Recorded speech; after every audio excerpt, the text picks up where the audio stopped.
Parang isang team, or hindi nga isang team isang tao lang talaga, nagigil sa team mo. Parang may nababasa ka ba with interviews, mga ganon? May nakikita ka na parang gusto daw talaga ayon durugin?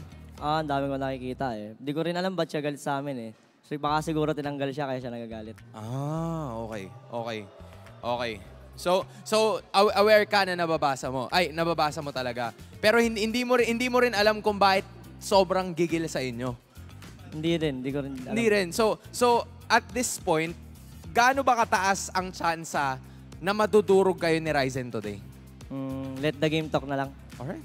Let the game talk. Tama naman. May point naman si Kelra kasi mamaya, sabi niya, kung sakali na magkaroon talaga, baka doon sila pumalo ng sobra. Pero ngayon, we're gonna let the game talk at this point. So, speaking of which, di ba? Ang sabi niya, maghanda daw kayo ngayon. Kasi naghanda daw siya para sa laban na to. Di ba? Maghanda daw kayo ngayon kasi naghanda daw siya para sa laban na to. Ano bang mga paghahanda yung ginawa niyo? Naghanda ba kayo? Naghanda kami sa team niya pero hindi sa kanya. Okay.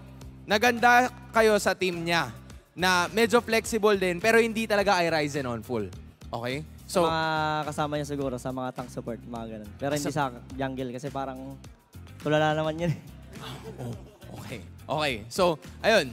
Tank support, basically, yun yung talagang pinagtutuunan nila ng pansin. And kung may message ka ngayon kay Ryzen, ano na lang ang mensahe mo? Message ko sa'yo, sana makaretry ka sa akin. Meanwhile, to the skies, but Ryzen goes for the trunch. Look at the base! Look at the base! Grab is there! He's gonna be knocking out the base. 1, 2, 1, 2. And can they save it? The answer is going to be no! Onyx Philippines with the backdoor play, taking the series. Walang awat ha? Oh, look at that!